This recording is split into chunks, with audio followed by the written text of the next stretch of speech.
¿Quién eres y qué haces en la tumba de mi hijo? La pregunta cortó el aire frío como un filo y dejó caer sobre la mañana una acusación que nadie había pedido. El cielo estaba plomizo, pesado de nubes que olían a lluvia y a tierra removida, y el olor de flores humildes mezclado con el perfume caro que llevaba Isabel Corona hacía que cada nota oliera a memoria y ataque. El mármol estaba húmedo bajo las yemas de sus dedos cuando se acercó, y el sonido lejano de coches y una campana de iglesia se filtraban como un metrónomo que marcaba la urgencia de aquel encuentro. Isabel era una empresaria respetada y temida, dueña de una constructora que llevaba su apellido. Su figura se había forjado en salas de juntas y firmas con tinta casi siempre a su favor, pero esa mañana su traje impecable y su semblante duro no pudieron ocultar la fragilidad de quien se paraba frente a la lápida del hijo que había perdido. Frente a ella, una joven sostenía un niño entre los brazos y lloraba con los hombros encogidos, dejando caer palabras que parecían no encontrarse. «No vine a robar nada», dijo la joven con la voz quebrada. «Vengo porque este niño me dijo que su abuelo lo esperaba aquí». La acusación fue seguida por un silencio tenso y después por una promesa que colgaba en el aire.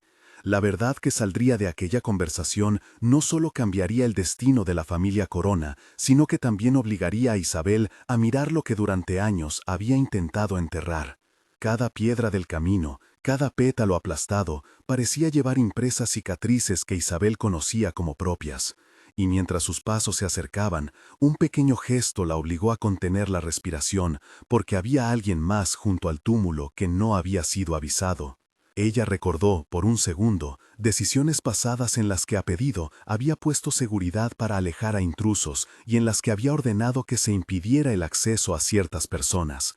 Aquella memoria breve golpeó como un aviso. Lo que estaba por saberse venía con nombres, con cartas y con consecuencias que romperían el legado que Isabel había construido con mano de hierro. Isabel había sido hija de una casa modesta y había aprendido a dominar su destino con disciplina y trabajo. Desde niña recordaba el olor del pan caliente y el esfuerzo de su madre, Marta, que cosía hasta la madrugada para mantener a la familia. Se crió con la convicción de que la estabilidad se conquistaba con firmeza y que los afectos eran un lujo que no siempre se podía pagar si se quería ascender. A los 18 años se mudó de la ciudad pequeña al centro, estudió administración y no dejó que nadie la empujara fuera de una sala de reuniones. Fundó su empresa con un préstamo, noches sin dormir y una negociación decisiva con un inversor que nunca supo perdonar la franqueza de Isabel. Isabel había sido hija de una casa modesta y había aprendido a dominar su destino con disciplina y trabajo. Desde niña recordaba el olor del pan caliente y el esfuerzo de su madre, Marta, que cosía hasta la madrugada para mantener a la familia. Se crió con la convicción de que la estabilidad se conquistaba con firmeza y que los afectos eran un lujo que no siempre se podía pagar si se quería ascender. A los 18 años se mudó de la ciudad pequeña al centro, estudió administración y no dejó que nadie la empujara fuera de una sala de reuniones. Fundó su empresa con un préstamo, noches sin dormir y una negociación decisiva con un inversor que nunca supo perdonar la franqueza de Isabel. Con el tiempo, su apellido se volvió sinónimo de obras que cambiaban el paisaje urbano, y su mano de hierro la convirtió en una figura respetada en el sector. Pero detrás de los éxitos había renuncias, matrimonios que ella terminó cuando sus proyectos exigieron más, una relación distante con su hermano Enrique que la acusaba de priorizar el legado por encima de las personas, y la memoria permanente de un hijo perdido demasiado pronto que la miraba desde fotografías en salas cerradas. Esas imágenes, esas decisiones y esa disciplina forjaron una mujer poderosa y reservada, cuya culpa por no haber estado a tiempo en momentos humanos la acompañó como un peso que nunca llegó a soltar.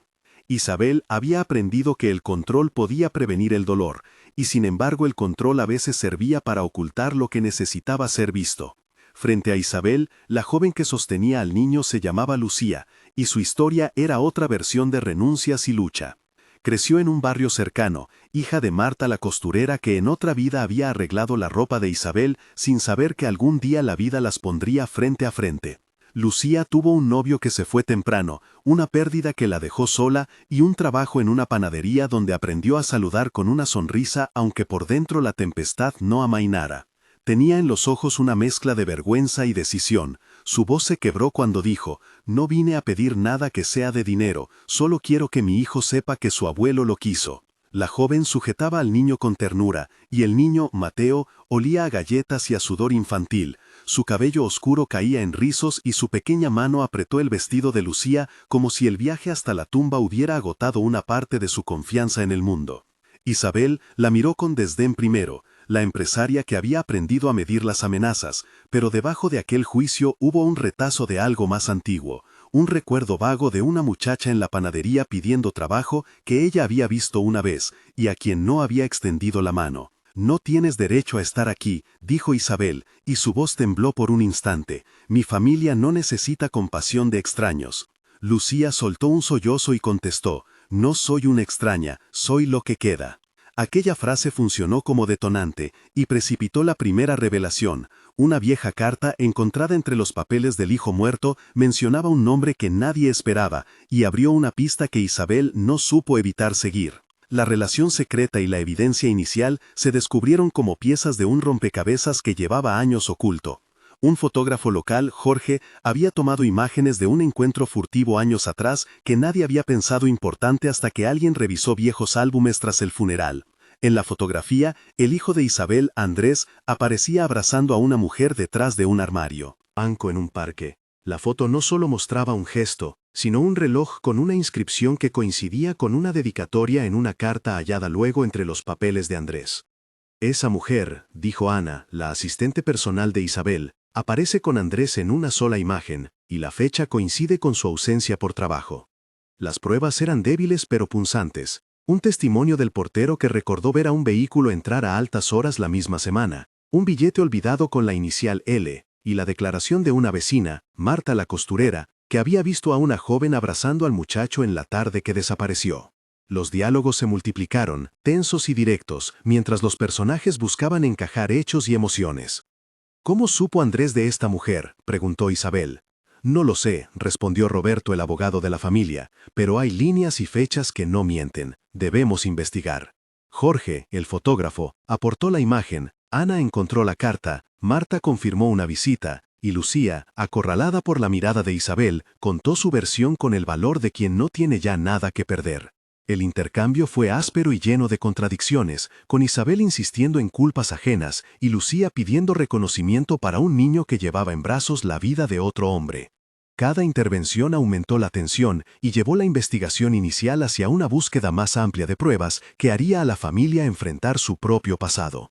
El enfrentamiento y el remordimiento llegaron en oleadas. Isabel, sola en su despacho con la foto extendida sobre la mesa, se dejó invadir por recuerdos de su hijo que no habría querido enfrentar así. Conversaciones a medias, promesas pospuestas, una última llamada perdida la noche en que todo cambió. La culpa había sido un compañero silencioso en años anteriores, pero ahora se transformó en remordimiento punzante.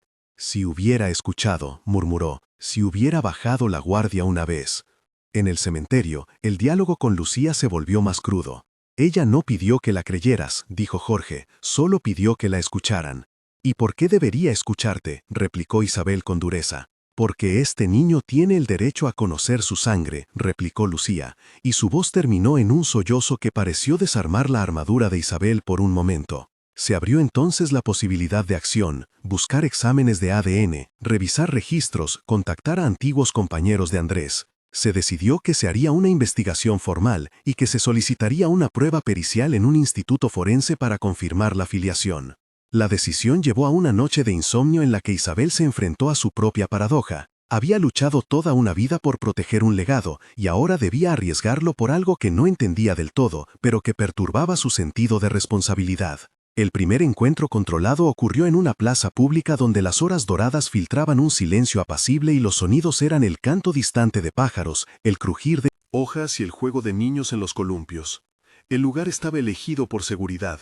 Ana y Roberto acompañaban a Isabel, así como padre Julio que sugería calma, y Marta la costurera observaba desde un banco con el corazón apretado.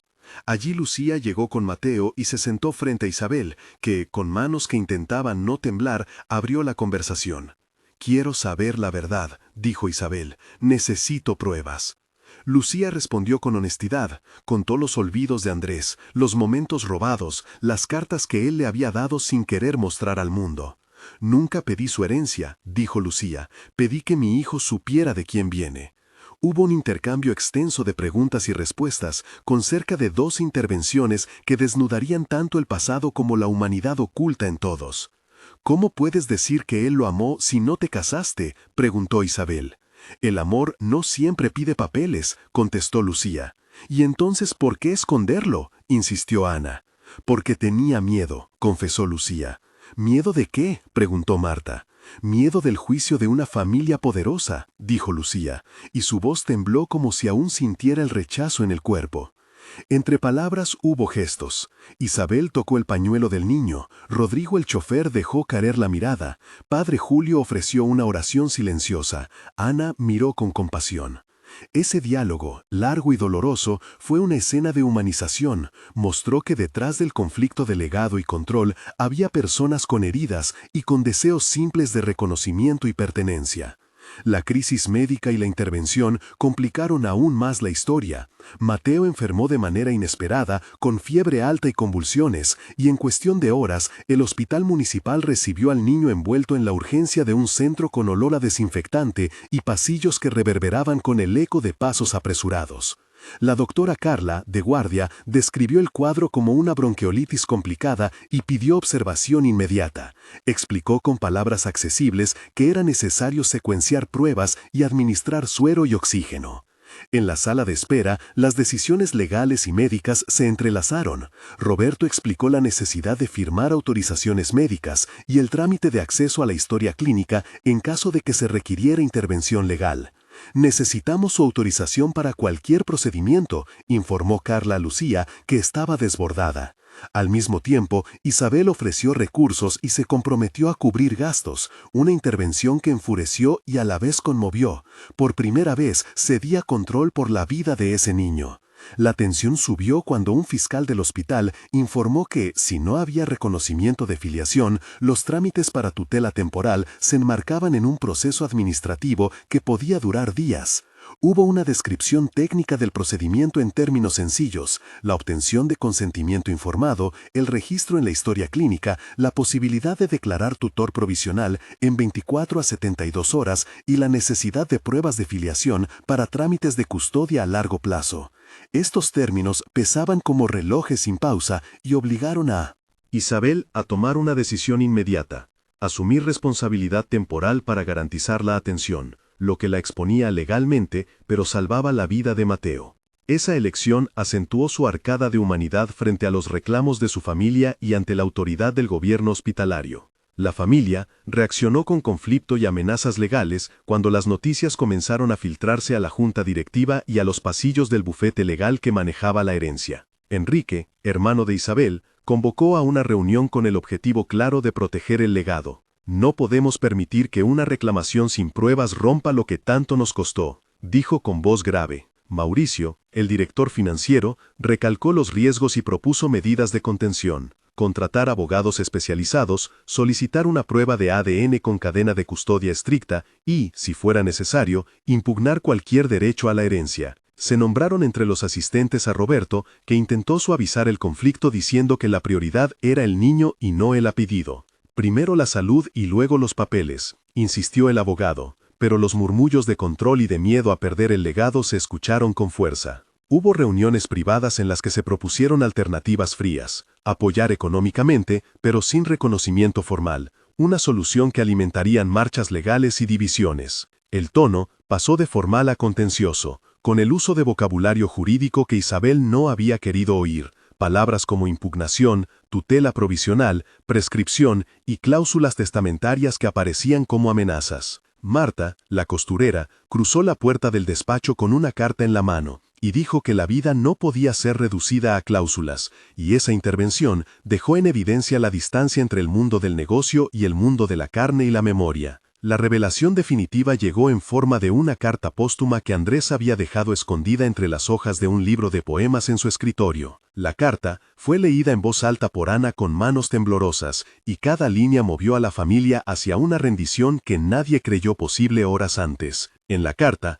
Andrés confesaba un amor que había apreciado en secreto, hablaba de miedo a decepcionar, de la ternura por una mujer humilde que no quería mezclar mundos, pero que le dio un hijo al que no podía abandonar. Si alguna vez alguien busca a Mateo, escribió, quiero que sepa que lo amé, que mi silencio fue por miedo y no por desprecio. La lectura provocó llanto y clamores. Isabel sintió que su corazón se abría y se partía a la vez, mientras Enrique mordía sus palabras en silencio. La familia, confrontada con la voz del fallecido, tuvo que soportar la evidencia emocional que no admitía medidas de contención. Hubo escenas en las que la decisión de proteger el apellido chocó con la decisión de proteger una vida. Lucía, mientras escuchaba la carta, soltó sus manos sobre aquellas palabras y dijo, no pedí su fortuna, solo su verdad, y su victoria, aunque baja, resonó con la honestidad de quien ha resistido años de invisibilidad. El momento fue catártico. La familia comenzó a rendirse ante la necesidad de reconocer al niño. Algunos corazones comenzaron a cambiar, otros permanecieron tensos en su resistencia, pero la dirección final se inclinó hacia un gesto de permanencia. Los momentos de máxima tensión se sucedieron con intensidad. Uno fue la confrontación pública en que Enrique intentó llevar el asunto al Consejo de Administración, y fue confrontado por empleados que exigían transparencia. La escena fue de unos 550 caracteres de emoción punzante, en la que gritos, papeles arrojados sobre una mesa y el inolvidable silencio de Isabel definieron el instante en que el negocio enfrentó su moral. Otro momento fue la intervención del fiscal que amenazó con procesos si se manipulaban evidencias. Un instante de unos 520 caracteres lleno de lenguaje legal que colocó a todos frente a la posibilidad de un escándalo público. Hubo también la escena de la noche en la que Lucía, sola en la casa de la costurera, recibió amenazas anónimas por teléfono. Un fragmento de 500 caracteres que mostró el peligro real para quienes se atreven a reclamar la verdad. Finalmente, el cuarto gran clímax fue la lectura de resultados del ADN en el laboratorio forense, una secuencia de 580 caracteres que describió con detalle la tensión en la sala, el sonido de una máquina, la voz del perito Esteban al pronunciar la palabra que cambió todo, coincidencia de perfil genético. Esos episodios, cada uno con su peso, marcaron la curva emocional que llevó a decisiones irreversibles. Para consolidar la parte técnica, se incluyeron descripciones claras de procedimientos. La cadena de custodia del ADN fue explicada como el registro paso a paso de quién toma las muestras, cómo se sellan, cómo se preservan y cómo se envían al laboratorio con documentación firmada, un proceso que asegura validez en tribunales y que suele tardar entre 48 y 72 horas para resultados preliminares. La explicación médica sobre la bronquiolitis y la administración de tratamiento incluyó la necesidad de oxigenoterapia, monitoreo de saturación y posible ingreso por 24 a 48 horas según la respuesta, con términos sencillos para que todos comprendieran el procedimiento. Además, se detalló el trámite administrativo para tutelas provisionales en el hospital, que requiere la notificación al juzgado de familia y puede otorgar autorización temporal para actos médicos y representación legal mientras se resuelve la filiación. Los personajes secundarios que tejieron la trama tuvieron roles claros y distintos. Ana, la asistente, observó y archivó pruebas, llamó a contactos y mantuvo la calma en momentos críticos. Roberto, el abogado, tramitó autorizaciones y habló de plazos y estrategias. Jorge, el fotógrafo, aportó la imagen que fue clave. Marta, la costurera, aportó memoria comunitaria y una presencia de protección. Padre Julio ofreció contención espiritual y testimonio de buenas intenciones. Carla, la doctora, salvó la vida del niño con decisiones clínicas precisas. Esteban, el perito del Instituto Forense, explicó los resultados con autoridad. Julia, la niñera, cuidó a Mateo durante horas de trámites. Cada uno actuó, reaccionó y sostuvo la historia con acciones específicas. Llamadas, cartas, firmas, vigilancia, cuidado, testimonios y gestos. La revelación final de la comprobación y la reconciliación incipiente llegó con la entrega de documentos y una carta que Andrés había dejado como gesto último de responsabilidad moral. Isabel decidió, ante la evidencia y su propio remordimiento, ofrecer a Mateo no solo ayuda económica, sino un espacio de visita y reconocimiento público. Fue un gesto que costó, pero que empezó a reconstruir puentes. La lectura de la carta por parte de Ana produjo un momento catártico, en el que varios miembros de la familia, incluida Isabel, aceptaron la necesidad de reparar. Algunos aceptaron con reservas, otros con lágrimas, y hubo decisiones prácticas. Establecer un convenio de visitas supervisadas al inicio, la creación de un fondo fiduciario para la educación del niño y el inicio de un plan de integración social con la comunidad donde Lucía vivía. El epílogo empezó un mes después, con cambios palpables. A los 30 días, Isabel había visitado a Mateo en la casa de Marta, trayendo medicinas y una caja de libros. El ambiente olía a pan recién hecho, a telas limpias y a esperanza contenida. Lucía permitía la presencia de Isabel con cautela. Se sentaron juntas en la sala de la costurera y hablaron de nombres, de fotografías y de cómo Andrés había amado en silencio. Isabel dijo, «Perdóname por no haber visto». Y Lucía respondió, «No puedo olvidar, pero necesito que tú recuerdes conmigo». Se creó entonces un acuerdo formal de apoyos y visitas programadas, y la comunidad empezó a murmurar con asombro. Fue un mes de pequeños pasos, de aprendizaje sobre la fragilidad y de esfuerzos administrativos para formalizar la custodia y los apoyos que habían sido prometidos. A los 3 meses, la situación había avanzado con más normalidad. El Fondo Fiduciario para la Educación de Mateo estaba activo. La empresa de Isabel había otorgado una beca que cubría gastos escolares, y un asesor legal supervisaba la documentación para la tutela compartida. Isabel asistía a terapia breve para trabajar la culpa y la memoria de su hijo, y tomó la decisión pública de hablar en un evento comunitario sobre responsabilidades familiares y sociales. Lucía empezaba a trabajar en un comedor comunitario con horarios flexibles,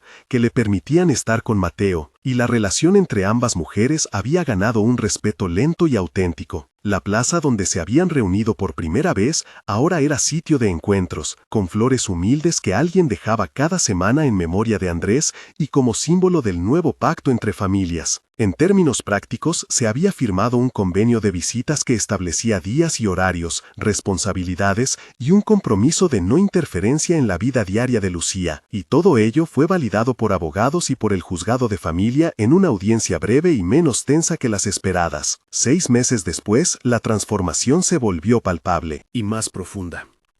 Mateo ya asistía a la escuela de barrio y su risa llenaba la casa de Marta con una cadencia nueva. Isabel había hecho un gesto público de reconocimiento. En el aniversario de la muerte de Andrés, organizó una ceremonia íntima donde habló de la memoria de su hijo, de la culpa que le había pesado y del perdón que buscaba ofrecer. La comunidad respondió con aplausos y con un gesto simbólico: la creación de una pequeña fundación en memoria de Andrés para apoyar a niños de familias vulnerables. Lucía participaba activamente en la organización de actividades y recibió apoyo emocional que le permitió rehacer proyectos personales. Legalmente, se consolidó una figura de tutela compartida y un régimen de visitas que respetaba la autonomía de Lucía, con la garantía de recursos para la educación de Mateo y la posibilidad de reconsiderar una herencia bajo condiciones claras y mediadas. Hubo desafíos, por supuesto, prejuicios en el barrio, murmullos en la empresa y la persistencia de ciertas rencillas familiares, pero el rumbo general fue de reconciliación y trabajo conjunto. La frase final que cerró el proceso en la mente de muchos fue la que dijo Isabel en aquella ceremonia: «Aprendí que proteger un legado no es solo cuidar lo que se mantiene intacto, sino también cuidar lo que debe volver a la vida». La historia pasó a ser contada en la comunidad como un relato de responsabilidad y de reparación, donde el control cedió frente a la necesidad de reconocimiento, y donde la familia encontró, con dificultad y con esfuerzo, una forma de perdón que no borraba la culpa, pero sí la transformaba en acción. Si alguien preguntara hoy qué quedó de todo aquello, la respuesta sería que, a veces amar exige perder el control y volver a aprender a estar presente, y que la memoria puede ser el puente que une un legado con la dignidad de quienes han sido invisibles. Si estuvieras en el lugar de alguno de los protagonistas, ¿qué elegirías? ¿Proteger el apellido o abrir la puerta a quien lo necesita? Cuéntalo empezando con «Yo elijo», para que tu voz se lea con facilidad y para que otros puedan entender desde dónde hablas. Si esta historia te conmovió, suscríbete para escuchar más relatos de decisiones difíciles y de segundas oportunidades que muestran cómo el poder y el cariño pueden chocar y a la vez reconstruirse.